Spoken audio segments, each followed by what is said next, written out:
Ignorez-vous que nous tous qui avons été baptisés en Jésus-Christ, c'est en sa mort que nous avons été baptisés. Romains 6, 3. Comment être libéré de l'esclavage du péché et de la vie propre? Telle est la grande question que se posent de nombreux enfants de Dieu. Cet affranchissement semble impossible, mais les choses qui sont impossibles aux hommes sont possibles à Dieu. La parole de Dieu déclare: un seul est mort pour tous. Tous sont donc morts. Et il est mort pour tous, afin que ceux qui vivent ne vivent plus pour eux-mêmes, mais pour celui qui est mort et ressuscité pour eux.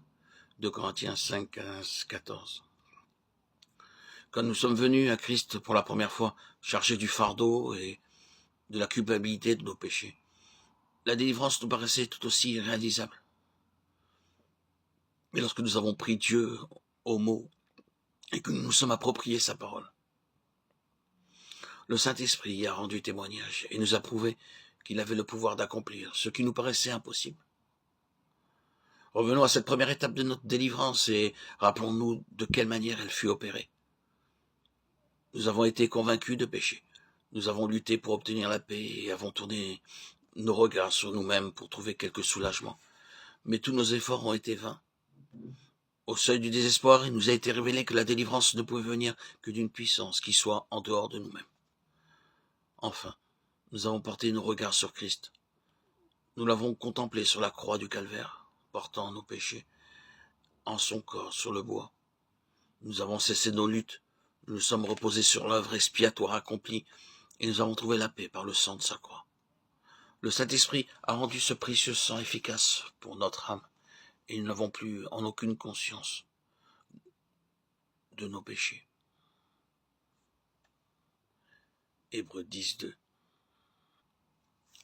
La chose impossible est devenue un fait accompli. Justifiés par la foi, nous avons réalisé que nous avions la paix avec Dieu. Romains 5, 1. La vie nouvelle, issue de Dieu, nous a été communiquée par le Saint-Esprit. Et il a rendu témoignage à notre esprit que nous étions enfants de Dieu. Romains 8, 16. Ces expériences successives se répètent d'une manière claire et précise lorsque Dieu nous amène à connaître la délivrance de l'esclavage du moi et du péché.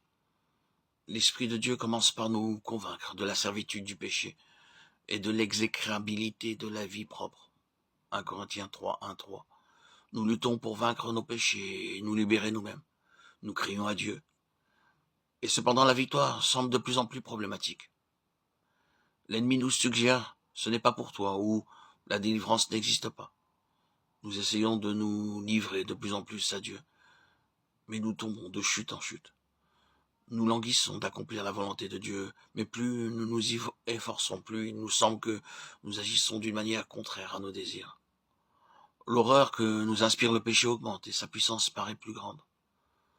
Nous nous trouvons placés dans des circonstances qui font ressortir les plus mauvais côtés de notre nature, jusqu'à ce qu'enfin nous nous maudissions nous-mêmes et nous écrions « Ô misérable que je suis, qui me délivrera ?» Romains 7, 24. Arrivé à ce point d'amer désespoir et de ténèbres, l'Esprit de Dieu nous révèle que la délivrance doit venir d'une autre source, et que la vie propre ne peut pas se vaincre elle-même, pas plus qu'elle ne peut vaincre le péché.